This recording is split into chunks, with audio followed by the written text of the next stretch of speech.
বাংলার আকাশে ফের একটানা দুর্যোগের অশনি সংকেত। দুর্যোগ এখনই পিছু ছাড়ছে না বাংলার। বঙ্গোপসাগরে ঘূর্ণাবর্ত এবং পশ্চিমী ঝঞ্ঝা দুইয়ের মিলিত প্রভাবে জেলায় জেলায় ফের আসে প্রবল ঝড় বৃষ্টির দুর্যোগ। কলকাতায় 50 থেকে 60 কিলোমিটার বেগে বইবে ঝড়। দক্ষিণবঙ্গের 8 জেলায় শক্তিশালী কালবৈশাখীর সতর্কতা জারি করল আলিপুর আবহাওয়া দপ্তর। বঙ্গোপসাগর থেকে প্রচুর পরিমাণে জলীয় বাষ্প ঢুকছে বাংলায়। এর ফলে বজ্র গর্ভ মেঘের সৃষ্টি হবে। এর প্রভাবে রাজ্য জুড়ে ঝড় বৃষ্টি চলবে আগামী 3 দিন অবধি। উত্তর এবং দক্ষিণবঙ্গ জুড়ে জেলাগুলিতে হলুদ সতর্কবার্তা জারি করেছে আবহাওয়া দপ্তর।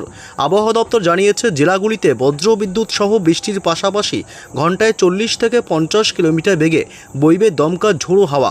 বজ্র বিদ্যুৎ সহ কালবৈশাখী এবং শিলাবৃষ্টিরও সতর্কবার্তা জারি করেছে হাওয়া অফিস। বজ্রপাতের সময়ে নিরাপদ স্থানে থাকার পরামর্শ দিয়েছে আলিপুর আবহাওয়া দপ্তর। তবে আজ থেকে কোন কোন জেলাগুলিতে হবে ঝড় বৃষ্টি, কোন কোন জেলাগুলিতে কালবৈশাখীর সতর্কবার্তা জারি করলো আবহাওয়া দপ্তর, কোন জেলাগুলিতে হতে পারে শিলাবৃষ্টি, সবই বিস্তারিত জানাবো এই ভিডিওতে। বিস্তারিত জানতে ভিডিওটি অবশ্যই শেষ পর্যন্ত দেখবেন। আর সবার আগে সবার প্রথম আপনার জেলার গুরুত্বপূর্ণ আপডেটগুলি জানতে আপনার জেলার নামটি কমেন্ট করে জানিয়ে দেবেন। আর আমাদের ইউটিউব চ্যানেলটি সাবস্ক্রাইব করে আমাদের সঙ্গে থাকবেন। মঙ্গলবার দক্ষিণবঙ্গের জেলাগুলিতে অর্থাৎ পশ্চিমবঙ্গের দক্ষিণবঙ্গের জেলাগুলিতে শক্তিশালী কালবৈশাখীর দুর্যোগ চলবে। সর্বোচ্চ গতিবেগ ঝড়ের হতে পারে 70 থেকে 80 কিলোমিটার এবং ব্যাপক বজ্র বিদ্যুৎ সহ ভারী থেকে অতি ভারী বৃষ্টিরও সম্ভাবনা রয়েছে পশ্চিমবঙ্গের দক্ষিণবঙ্গ, উত্তরবঙ্গ সহ বাংলাদেশের বিভিন্ন জেলাগুলিতে। টানা 2 থেকে 3-4 ঘন্টা চলবে এই দুর্যোগ। বিশেষ করে সন্ধ্যা রাতের দিকে এই ঝড় বৃষ্টির সম্ভাবনা রয়েছে বলে আবহাওয়া দপ্তর থেকে জানানো হয়েছে। শুধু তাই নয়, আগামী বুধবার থেকেও কম বেশি এদিক বিক্ষিপ্তভাবে হালকা মাঝারি বৃষ্টি বিভিন্ন জেলাগুলিতে চলতে থাকবে। তবে কোন কোন জেলাগুলিতে মঙ্গলবার প্রচণ্ড দুর্যোগের আশঙ্কা করা হচ্ছে এ বিষয়ে বিস্তারিত আপডেট জানাবো। তার আগে জানবো মঙ্গলবার দিনভর পশ্চিমবঙ্গের উত্তর থেকে দক্ষিণ দুই প্রান্ত এবং বাংলাদেশের জেলাগুলির আবহাওয়া কেমন থাকবে। মঙ্গলবার সকাল থেকেই মূলত দক্ষিণবঙ্গের আবহাওয়া থাকবে দুর্যোগপূর্ণ। এদিকে কলকাতা এবং দক্ষিণ 24 পরগনা জেলা, উত্তর 24 পরগনার দিকে সকাল থেকেই থাকবে মেঘাচ্ছন্ন আকাশ। তবে সবথেকে বেশি মেঘাচ্ছন্ন থাকবে পূর্ব বর্ধমান জেলা, পশ্চিম বর্ধমান, বাঁকুড়া এবং এদিকে বীরভূম জেলা, মুর্শিদাবাদ এবং নদিয়া। এই সমস্ত জেলাগুলিতে ব্যাপক দুর্যোগপূর্ণ আবহাওয়া থাকবে মঙ্গলবার সকাল থেকেই। বাংলাদেশের রাজশাহী বিভাগ এবং মেহেরপুর, ময়মনসিংহ, ঢাকা, কুমিল্লা, সিলেট বিভাগ, এছাড়াও উপকূলবর্তী এলাকা খুলনা, বরিশাল, কলাপাড়া, চট্টগ্রাম বিভাগের দিকেও আকাশ থাকবে সকাল থেকে মেঘাচ্ছন্ন এবং দুর্যোগপূর্ণ। এছাড়াও রংপুরের দিকেও সকাল থেকেই থাকবে ব্যাপক মেঘাচ্ছন্ন এবং দুর্যোগপূর্ণ আবহাওয়া। এদিকে পশ্চিমবঙ্গে উত্তরবঙ্গের মালদহ জেলা, এছাড়া উত্তর দিনাজপুর, দক্ষিণ দিনাজপুর এবং এদিকে আলিপুরদুয়ার, কোচবিহার, এছাড়াও এদিকে শিলিগুড়ি, জলপাইগুড়ি, দার্জিলিং, কালিম্পং অর্থাৎ উত্তরবঙ্গের সমস্ত জেলাগুলিতেই সকাল থেকেই থাকবে ব্যাপক মেঘাচ্ছন্ন আকাশ এবং দুর্যোগপূর্ণ আবহাওয়া। এদিকে উত্তর পূর্ব ভারতের রাজ্যগুলি আসাম এবং মেঘালয়, অরুণাচল প্রদেশের দিকেও সকাল থেকেই মেঘাচ্ছন্ন থাকবে এবং এদিকে ত্রিপুরা, মণিপুর, মিজোরাম এবং নাগাল্যান্ড, উত্তর পূর্ব ভারতের সমস্ত রাজ্যগুলিতেও সকাল থেকেই থাকবে মঙ্গলবার দুর্যোগপূর্ণ আবহাওয়া। কোন কোন জেলাগুলিতে ঝড় বৃষ্টির সম্ভাবনা রয়েছে একটু বিস্তারিত আপডেট জানিয়ে দেবো। তার আগে জানবো যে তাপমাত্রার কী পরিবর্তন লক্ষ্য করা যাবে, অর্থাৎ দিনের বেলায় কতটা গরম অনুভূতি হতে পারে বাংলার জেলাগুলিতে। যদিও দিনের বেলায় একটা অসহ্যকর বা অস্বস্তিকর আবহাওয়া থাকছে বিগত কয়েকদিন ধরে, তবে মঙ্গলবার 31 তারিখও স্বাভাবিকের নিচেই থাকবে তাপমাত্রা, অর্থাৎ মোটামুটি 34 ডিগ্রির মধ্যে তাপমাত্রা ঘুরবে কলকাতা শহরে এবং দক্ষিণ 24 পরগনায় 32 ডিগ্রি, উত্তর 24 পরগনায় 33 ডিগ্রি সেলসিয়াস থাকবে এবং এদিকে পূর্ব বর্ধমান, পশ্চিম বর্ধমানের দিকে 32 থেকে 34-এর মধ্যে, বাঁকুড়া এবং পুরুলিয়া পশ্চিমের জেলাগুলিতে প্রায় 35 ডিগ্রি তাপমাত্রা থাকবে। এদিকে বীরভূম জেলাতে 34 ডিগ্রি এবং মুর্শিদাবাদে 32 ডিগ্রি। মোটামুটি দক্ষিণবঙ্গের সমস্ত জেলাগুলিতেই কম বেশি খুব একটা তাপমাত্রার পরিবর্তন নেই। গত 48 ঘন্টায় যেমন ছিল তেমনই থাকবে ঘর্মাক্ত পরিস্থিতি এবং কিছুটা গরমের অনুভূতি মিলবে। এবং বাংলাদেশের ঢাকা শহরে 30 ডিগ্রি এবং কুমিল্লাতে থাকবে 30 ডিগ্রি, বরিশালে 30 ডিগ্রি, খুলনায় 32 ডিগ্রি, রাজশাহী বিভাগে 32, এদিকে ময়মনসিংহ 28 এবং সিলেট বিভাগে 28। মোটামুটি বাংলাদেশের জেলাগুলিতেও স্বাভাবিকের থেকে নিচে থাকবে তাপমাত্রা, যার কারণে ব্যাপক গরমের অনুভূতি নেই।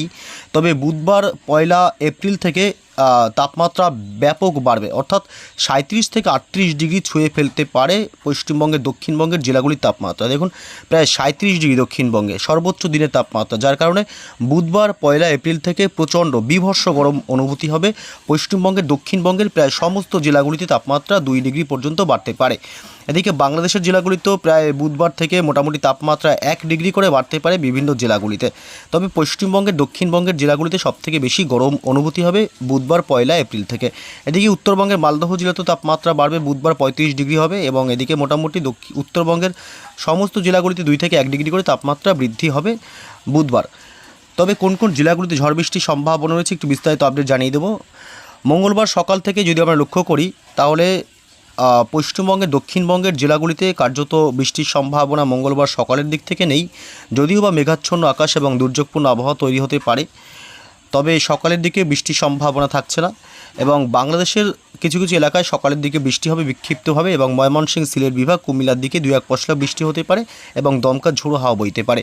এছাড়া মঙ্গলবার একটু বেলা বাড়তে অর্থাৎ দুপুরের পর থেকে আবহাওয়ার ব্যাপক পরিবর্তন হতে শুরু করবে এবং হঠাৎই আকাশ প্রচণ্ড কালো হয়ে ব্যাপক দুর্যোগপূর্ণ আবহাওয়া তৈরি হতে পারে। এর কারণ হচ্ছে বঙ্গোপসাগর থেকে প্রচুর পরিমাণে জলীয় বাষ্প প্রবেশ করছে, কারণ এদিকে একটি ঘূর্ণাবর্তের সৃষ্টি হয়েছে বঙ্গোপসাগরে, মধ্য বঙ্গোপসাগরে, যার কারণে এই ঘূর্ণাবর্তের টানেই প্রচুর পরিমাণে জলীয় বাষ্প আমাদের বাংলায় প্রবেশ করছে। এর ফলে বজ্র গর্ভ মেঘের সৃষ্টি হবে এবং তা থেকেই ব্যাপক ঝড় বৃষ্টির আশঙ্কা করা হচ্ছে। এমনকি মঙ্গলবার দক্ষিণবঙ্গের জেলাগুলিতে শক্তিশালী কালবৈশাখীর মতন পরিস্থিতি তৈরি হবে এই লাল লাল অংশগুলোতে, এবং হলুদ অংশগুলোতে ব্যাপক ঝড় বৃষ্টির সম্ভাবনা থাকছে। মঙ্গলবার 31 তারিখ বিকেল সন্ধ্যার পর থেকে মূলত দক্ষিণবঙ্গের এইসব অংশে ঝড় বৃষ্টি হবে। কলকাতা এবং নিউটাউন, পানিহাটি, ব্যারাকপুর, বজবজ এইসব এলাকাগুলিতে 50 থেকে 60 কিলোমিটার গতিবেগে দমকা ঝোড়ো হাওয়া বইতে পারে এবং মাঝারি থেকে বিক্ষিপ্তভাবে ভারী বৃষ্টির সাথে প্রচণ্ড বজ্রপাতের আশঙ্কা। বজ্রপাতের সময় অবশ্যই নিরাপদ স্থানে থাকবেন। এছাড়া দক্ষিণ 24 পরগনা জেলার বারুইপুর, কেতলা, জয়নগর, মাজিলপুর, এদিকে বিষ্ণুপুর এলাকা, ঝাড়খালি, গোসাবা, কুমিরমারি, দক্ষিণ 24 পরগনা জেলাতে সমস্ত এলাকাগুলিতেই অর্থাৎ দক্ষিণ 24 পরগনা জেলার সমস্ত এলাকাগুলিতে ঝড় বৃষ্টির দাপট চলবে। এদিকে টাকি, হিঙ্গলগঞ্জ থেকে শুরু করে উত্তর 24 পরগনা জেলার নগরুকরা, হাবড়া, স্বরূপনগর এবং বাদুড়িয়া এসব অংশে প্রচণ্ড ঝড় বৃষ্টির সম্ভাবনা থাকবে মঙ্গলবার 31 তারিখ, এবং বনগাঁ এলাকা, এছাড়াও রানাঘাট এবং চাকদহ, পান্ডুয়া, কাঁচরাপাড়া, এদিকে নগরুকরা, চন্দননগর, সিঙ্গুর, মাসাত, জঙ্গলপাড়া এবং আমতা, বাগনান এবং কোলাঘাট, পাঁশকুড়া এসব অংশে প্রচণ্ড ঝড় বৃষ্টি হবে। অর্থাৎ এদিকে উত্তর 24 পরগনা, দক্ষিণ 24 পরগনা, কলকাতা শহর এবং পূর্ব মেদিনীপুর, পশ্চিম মেদিনীপুর, এদিকে খড়গপুর, বালিচক, বেলদা এবং গোপীবল্লভপুর, পাশাপাশি এদিকে চাকুলিয়া, ঝাড়গ্রাম জেলা এবং গোয়ালতোড় এসব অংশে ঝড় বৃষ্টির ব্যাপকতা মঙ্গলবার 31 তারিখ বিকেল, সন্ধ্যা বা রাতের দিক থেকে ব্যাপক বাড়বে।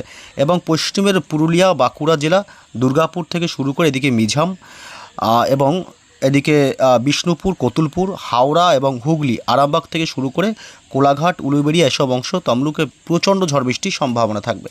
এদিকে দুর্গাপুর, বোলপুর এবং বীরভূম জেলার সিউড়ি থেকে শুরু করে চিত্তরঞ্জন, এদিকে আসানসোল, পাশাপাশি ঘুষকরা, এছাড়া কাটোয়া এবং মুর্শিদাবাদের আজিমগঞ্জ, বহরমপুর, বেলডাঙ্গা, ডোমকল, করিমপুর এবং জঙ্গিপুর সহ গোটা মুর্শিদাবাদেই প্রচণ্ড ঝড় বৃষ্টির সম্ভাবনা দেখা যাচ্ছে। এবং রামপুরহাট এসব এলাকাতে দুর্যোগপূর্ণ আবহাওয়া তৈরি হবে রাতের দিকে। এবং পূর্ব বর্ধমান, পশ্চিম বর্ধমান অর্থাৎ দক্ষিণবঙ্গের প্রায় সমস্ত জেলাতেই ঝড় বৃষ্টি হবে, শুধুমাত্র এই এলাকাগুলিতে একটু অতিরিক্ত বেশি ঝড় বৃষ্টির সম্ভাবনা লক্ষ্য করা যাবে। পূর্ব বর্ধমান, নদিয়া জেলা, উত্তর 24 পরগনা এবং দক্ষিণ 24 পরগনা, কলকাতা এবং হুগলি, হাওড়া এইসব এলাকাগুলিতে। এছাড়াও বাংলাদেশের খুলনা এবং বরিশাল, ঢাকা শহর, কুমিল্লা, মেহেরপুর, রাজশাহী বিভাগ এই এলাকাগুলিতে প্রচণ্ড ঝড় বৃষ্টির সম্ভাবনা থাকবে। দমকা ঝোড়ো হাওয়া বইবে, সর্বোচ্চ 50 থেকে 60 কিলোমিটার গতিবেগে কালবৈশাখীর সম্ভাবনা থাকছে মঙ্গলবার। এবং এদিকে সিলেট বিভাগের কিছু কিছু অংশে 2-1 পশলা হালকা বৃষ্টি হতে পারে। বিশেষ করে এইসব অংশে ঝড় বৃষ্টির সম্ভাবনা সবথেকে বেশি থাকবে ঢাকা, খুলনা এবং কুমিল্লা, বরিশাল, মেহেরপুর এবং উপকূলবর্তী এলাকাগুলিতে। এছাড়া পশ্চিমবঙ্গের উত্তরবঙ্গের মালদহ জেলা এবং আলিপুরদুয়ার, কোচবিহার থেকে শুরু করে এদিকে শিলিগুড়ি, জলপাইগুড়ি, দার্জিলিং, কালিম্পং সমস্ত জেলাগুলিতে বৃষ্টি হবে, তবে বিক্ষিপ্তভাবে 2-1 পশলা, হালকা, খুব ভারী বৃষ্টির সম্ভাবনা নেই। রাত বাড়তেই মঙ্গলবার রাত বাড়তেই ব্যাপক ঝড় বৃষ্টি হবে বাংলাদেশের এসব অংশে। মহাদেবপুর, বগুড়া এবং সরিষাবাড়ি, সিংড়া থেকে শুরু করে এদিকে ঘোড়ারঘাট, চারাজিপুর এবং ময়মনসিংহ বিভাগ এইসব অংশে প্রচণ্ড ঝড় বৃষ্টির সম্ভাবনা থাকবে। পশ্চিমবঙ্গের উত্তর থেকে দক্ষিণ ছাড়াও এদিকে বাংলাদেশ এবং উত্তর পূর্ব ভারতের রাজ্যগুলিতেও ঝড় বৃষ্টির সম্ভাবনা থাকবে। মঙ্গলবার রাতের দিকে বিশেষ করে মেঘালয় এবং আসামের দিকে সবথেকে বেশি ঝড় বৃষ্টি হবে মেঘালয়ে এবং আসামের দিকে 2-1 পশলা বিক্ষিপ্তভাবে হালকা বৃষ্টি হতে পারে। এছাড়া বাকি রাজ্যগুলিতে, উত্তর ও পূর্ব ভারতের বাকি রাজ্যগুলিতে বৃষ্টির সম্ভাবনা কার্যত নেই। এবং বুধবারে কী আপডেট পাওয়া যাচ্ছে, বুধবার 1 এপ্রিলে মূলত প্রথমে জানিয়েছি যে গরমটা বাড়বে, অর্থাৎ তাপমাত্রা বৃদ্ধি হবে, যে কারণে গরম বাড়বে, তবে বৃষ্টির সম্ভাবনা কার্যত পশ্চিমবঙ্গ এবং বাংলাদেশের কোথাও নেই। 2-1 পশলা বৃষ্টি হতে পারে, আবার নাও হতে পারে কলকাতা, উত্তর 24 পরগনা, দক্ষিণ 24 পরগনা, হুগলি এবং হাওড়াতে। এছাড়া কোনো জেলাতেই বৃষ্টির সম্ভাবনা থাকছে না। বৃহস্পতিবার 2 এপ্রিলে বাংলাদেশের উপকূলবর্তী এলাকাগুলিতে এবং ঢাকাসহ পার্শ্ববর্তী কিছু এলাকায় বিক্ষিপ্তভাবে হালকা মাঝারি বৃষ্টি হতে পারে। কুমিল্লা এবং ঢাকা শহর থেকে শুরু করে সিলেট, ময়মনসিংহ, বরিশাল এদিকটা এবং দক্ষিণবঙ্গের কলকাতার পার্শ্ববর্তী কিছু এলাকায় 2-1 পশলা বৃষ্টি বৃহস্পতিবার হতে পারে। এছাড়া কোনো জেলাতেই বৃষ্টির সম্ভাবনা নেই। শুক্রবার 3 এপ্রিলে পশ্চিমবঙ্গ এবং বাংলাদেশের কোনো অংশেই বৃষ্টির সম্ভাবনা নেই। শনিবার 4 এপ্রিলেও জানিয়ে দিই, শনিবার 4 এপ্রিলে বৃষ্টির সম্ভাবনা পশ্চিমবঙ্গ এবং বাংলাদেশের কোনো অংশেই নেই।